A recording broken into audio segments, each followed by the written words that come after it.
नमस्कार दोस्तों, स्वागत है आपका द ग्राउंड रिपोर्ट में। मैं हूं समीर आत्मज मिश्र। एक तरफ पूरे देश में पूर्व उपराष्ट्रपति जगदीप धनखड़ के इस्तीफे को लेकर उनके इस्तीफे के कारणों की चर्चा हो रही है और उस पर राजनीतिक घमासान मचा हुआ है। भारतीय जनता पार्टी खामोश है। आरएसएस की वजह से इस्तीफा हुआ है कि बीजेपी की वजह से हुआ है, सरकार और उनके बीच में तालमेल नहीं था इस वजह से हुआ है, बहुत सारे कयास लग रहे हैं। बहुत जेन्युइन और जो सू का बहुत एक तरह से कह लीजिए कि क्रेडिबल सोर्सेस के आधार पर कुछ कारणों की चर्चा हमने भी की है, जिसे आप हमारे पिछले वीडियो में देख सकते हैं द ग्राउंड रिपोर्ट पर ही। उसके अलावा अब एक नई चर्चा ये शुरू हो गई है कि नया उपराष्ट्रपति कौन बनेगा, यानी जगदीप धनखड़ की जगह कौन लेगा। उसको लेकर बहुत सारे नाम चर्चा में हैं और एक ऐसा नाम भी है जिस पर भरोसा किसी को नहीं होता है, और कम से कम मेरी जानकारी ये कहती है कि और कोई भी हो जाए वो नाम किसी भी तर्क, किसी भी लॉजिक या किसी भी पॉलिटिकल एक जस्टिफिकेशन के जरिए हम उसको नहीं सही ठहरा सकते हैं, या मुझे नहीं लगता है कम से कम। पर वो नाम चर्चा में चल रहा है और वो नाम है बिहार के मुख्यमंत्री नीतीश कुमार का, कि वो भी बन सकते हैं उपराष्ट्रपति। अब विधानसभा में जिस तरह की उनकी गतिविधियां होती हैं, या बिहार में पिछले करीब 6-7 महीनों से जिस तरह से वो देखे जा रहे हैं, चाहे सभा में हो कि किसी कार्यक्रम में हो या फिर खुद सदन के भीतर, अभी कल भी विधानसभा में जो कुछ भी देखा गया, उसके आधार पर भला कौन ये कह सकता है कि वो उपराष्ट्रपति उनको बनाया जाएगा। लेकिन ये कयास लग रहे हैं। और दूसरी तरफ उसी बिहार में उन्हीं नीतीश कुमार की पार्टी जनता दल यूनाइटेड कितने टुकड़ों में बढ़ती चली जा रही है, इसका कोई अंदाजा नहीं है नीतीश कुमार को। टुकड़ों में बंटने का मतलब यह है कि जो पार्टी की लाइन से अलग जाकर बोलने वाले, मुखरता के साथ अपनी बातों को रखने वाले नेताओं की संख्या धीरे धीरे बढ़ती जा रही है। हालांकि वक्फ संशोधन कानून के समय मुस्लिम नेताओं की एक झड़ी लग गई थी इस्तीफों की। बहुत सारे मुस्लिम नेता पार्टी छोड़कर वैसे ही चले गए हैं, और भी कई नेता गए हैं, सनी खाली मुस्लिम नेता गए हैं। लेकिन SIR स्पेशल इंटेंसिव रिवीजन को लेकर, यानी मतदाता सूचियों के पुनरीक्षण को लेकर जिस तरह से चुनाव आयोग काम कर रहा है, चुनाव आयोग की भूमिका को लेकर विपक्ष हमलावर है। बिहार बंद तक का आयोजन हुआ, मामला सुप्रीम कोर्ट में भी है, 28 जुलाई को उस पर सुनवाई होनी है। SIR पर चर्चा की मांग को लेकर सदन के भीतर और सदन के बाहर दोनों जगह प्रदर्शन हो रहे हैं, और इस मुद्दे पर अब नीतीश कुमार की पार्टी जनता दल यूनाइटेड के भीतर भी विरोध के स्वर मुखर होकर दिखाई पड़ रहे हैं, खुलेआम दिखाई पड़ रहे हैं। अभी कल ही एक सांसद है गिरधारी यादव, उन्होंने साफ तौर पर कहा बहुत बड़ा भ्रष्टाचार हो रहा है, बहुत बड़ा खेल हो रहा है, मतदाता सूचियों के पुनरीक्षण का ये पूरा फर्जी मामला है, फ्रॉड है, ये बहुत बड़ा फ्रॉड है। उन्होंने इस तरह की भाषा का इस्तेमाल किया और खुद कहा मेरा अपना बेटा अमेरिका में पढ़ रहा है, वो अपना फॉर्म कैसे भर पाएगा, वो नहीं भर पाया। और इस तरह से लाखों की संख्या में लोग हैं जो इतनी कम समय सीमा रखी है चुनाव आयोग ने, इस समय सीमा के भीतर कोई भी इसको नहीं कर सकता जो बाहर रह रहा है। और भी कई सवाल उन्होंने उठाए हैं इसको लेकर। ये वही सवाल है जो विपक्ष लगातार उठा रहा है, जो उसकी आपत्ति है। और साथ ही उन्होंने ये भी कहा कि ये जो उनसे पूछा गया कि भाई आपकी पार्टी किसका समर्थन करेगा, मेरी पार्टी भले कर रही हो, मैं सांसद हूं, लोगों की पीड़ा मुझे पता है, अपने क्षेत्र की जनता की पीड़ा पता है, मैं जान रहा हूं कि ये पूरी तरह से फ्रॉड है, इतने कम समय में कभी नहीं हो सकता। तो कुल मिलाकर बिल्कुल विपक्ष की बातों को वो करते हुए पार्टी के भीतर है। ऐसा नहीं कि पार्टी से उनका किसी दूसरे मुद्दे पर मतभेद चल रहा हो तब आकर उन्होंने अचानक SIR के बारे में कर दिया, ऐसा कुछ नहीं है। लेकिन SIR को लेकर उनकी जो पीड़ा थी, उनका जो एक मंतव्य था, वो निकलकर सामने आ गया, और बिल्कुल उसी तरीके से जिस तरह से विपक्ष कह रहा है। एक दूसरे नेता है डॉक्टर संजीव कुमार, वो विधानसभा के सदस्य हैं, विधायक हैं, वो भी इसी तरह की बात कर रहे हैं। उन्होंने कहा कि बिल्कुल ये पूरी तरह से फ्रॉड है और इसको वापस होना चाहिए। बड़ी संख्या में, लाखों की संख्या में लोगों के नाम मतदाता सूचियों से कट जाएंगे, और इसको ऐन चुनाव के मौके पर इसको चुनाव आयोग ये लागू क्यों कर रहा है, पूरे सवाल उन्होंने उठाए।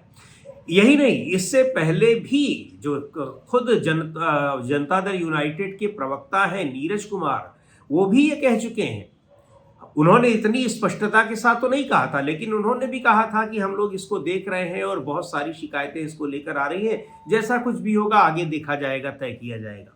तो कुल मिलाकर जनता दल यूनाइटेड के भीतर जिस तरह से विरोध के स्वर उभर रहे हैं और एसआईआर को लेकर, वो उस पार्टी के लिए बेहद खतरनाक साबित होने जा रहा है। नीतीश कुमार को जो लोग उपराष्ट्रपति बनवा रहे हैं, जिनके राजनीतिक सूत्र और जिनकी राजनीतिक समझ ये कह रही है, हालांकि मुझे कहीं से भी नहीं लगता है, वो लोग, उन लोगों को ये लगता है कि नीतीश कुमार को पूरी तरह से राजनीतिक रूप से खत्म करने के लिए और उनकी पार्टी पर एक कब्जा कर लेने के लिए ये गेम केंद्र सरकार खेलना चाह रही है, भारतीय जनता पार्टी का शीर्ष नेतृत्व।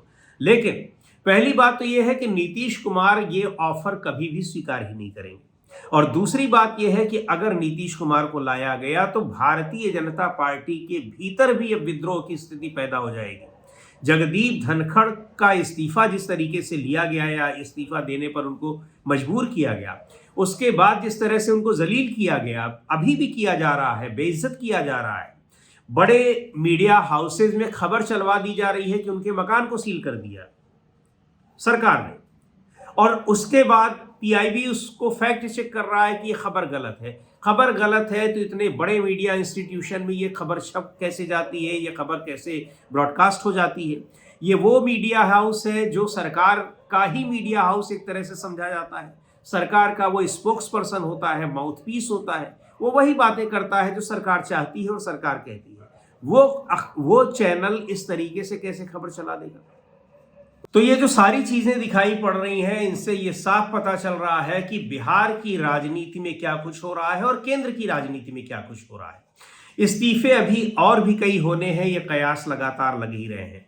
जगदीप धनखड़ के साथ जो व्यवहार हो रहा है, उसने तमाम दूसरे लोगों के भी कान खड़े कर दिए हैं कि अगर जगदीप धनखड़ ने जिस तरह से राज्यसभा के सभापति का अपने कार्यों का जो उनकी ड्यूटीज है, उनका जो अपने दायित्वों का निर्वहन किया है, उसको देखते हुए दायित्व इस तरह से निर्वहन किया कि पूरी तरह से, अगर ये कहा जाए विपक्ष की भाषा में, कि सरकार सत्ता पक्ष के आगे बिछे रहे, उस तरह से उन्होंने राज्यसभा का संचालन किया है। ऐसे व्यक्ति को कैसे भारतीय जनता पार्टी दूध की मक्खी की तरह से निकाल दे रही है कि उनके इस्तीफे के बाद इसकी चर्चा तक नहीं हो रही है, पार्टी के नेता उस पर कोई रिएक्ट नहीं कर रहे हैं। प्रधानमंत्री का एक लाइन का ट्वीट आता है कि उन्होंने बहुत उनको मौके मिले और हम उनके स्वास्थ्य की कामना करते हैं। उनके घर खाली कराने का उन पर प्रेशर डाला जा रहा है। खबरें चलवा दी जा रही कि उनके घर को सील कर दिया गया है। अब ये भी खबरें आ रही हैं कि जगदीप धनखड़ के खिलाफ वो बहुत सारी शिकायतें हैं और उन सारी शिकायतों का एक पुलिंदा तैयार किया जा रहा है ताकि ईडी, सीबीआई, इनकम टैक्स जैसी संस्थाओं को अब तो उनके यहां भी चक्कर लगाने पड़ेंगे, उनकी जिम्मेदारी थोड़ी सी बढ़ गई है। तो ये इस तरह के व्यक्ति के साथ अगर ऐसा हो सकता है, आप याद करिए पश्चिम बंगाल में जब राज्यपाल थे, सरकार की, वहां की चुनी हुई राज्य सरकार की नाक में दम कर दिया था उन्होंने, केंद्र सरकार को लुभाने के चक्कर में और केंद्र सरकार के इशारे पर। लेकिन इन सारी चीजों को भूलकर केंद्र सरकार ने एक झटके में उनको निकाल बाहर कर दिया और कोई पूछने वाला भी नहीं, हाल तक पूछने वाला नहीं है कि बीमारी की बात कहकर जगदीप धनखड़ ने इस्तीफा दिया है। आखिर पता कर लिया जाए कि वो किस हालत में है, तबीयत उनकी ठीक भी है कि नहीं, क्योंकि उसके बाद से उनका कोई ट्वीट भी नहीं आया। तो ऐसे बहुत सारे लोगों को अब सबक मिलना चाहिए, लेकिन सबक मिल नहीं रहा है। और ये खबरें किस तरीके से अब जगदीप धनखड़ के बारे में उन्हीं मीडिया हाउसेस का, उन्हीं लोगों का इस्तेमाल किया जा रहा है। खैर, ये एक अलग मुद्दा है, क्योंकि जगदीप धनखड़ के इस्तीफे के बारे में हम चर्चा कर चुके हैं। लेकिन इस समय जो बिहार में जो कुछ चल रहा है एसआईआर को लेकर, वो समझना जानना बड़ा महत्वपूर्ण है। और बिहार में विपक्ष तो विपक्ष हमलावर है ही। विपक्ष में इंडिया गठबंधन के जितने भी घटक दल हैं, उनको हम लोगों ने देखा किस तरह से बिहार बंद में वो एकजुट दिखाई पड़े वहां पर, और उन्होंने पूरा बंद का आयोजन किया। सारे नेता उन राजनीतिक दलों के एक मंच पर इकट्ठा हुए। लेकिन अब जिस तरीके से सत्ता पक्ष के लोग भी, सत्ता पक्ष के नेता भी इससे अब डर रहे हैं और उनको लग रहा है कि ये बहुत बड़ी साजिश रची जा रही है, न सिर्फ जनता दल यूनाइटेड को समाप्त करने की, बल्कि एक तरीके से ये कहा जाए कि जो उसके नेता भी हैं उनको भी किनारे लगाने की कोशिशें हो रही हैं।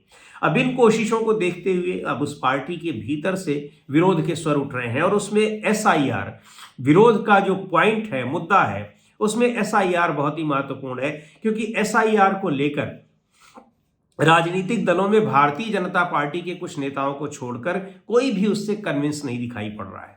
कल विधानसभा में जिस तरह से इस मुद्दे को लेकर हंगामा हुआ और काफी कुछ उसमें नेता प्रतिपक्ष तेजस्वी यादव ने बोला है और मुख्यमंत्री नीतीश कुमार तो सरकार को ही जस्टिफाई करते रहे, यानी चुनाव आयोग को ही जस्टिफाई करते रहे।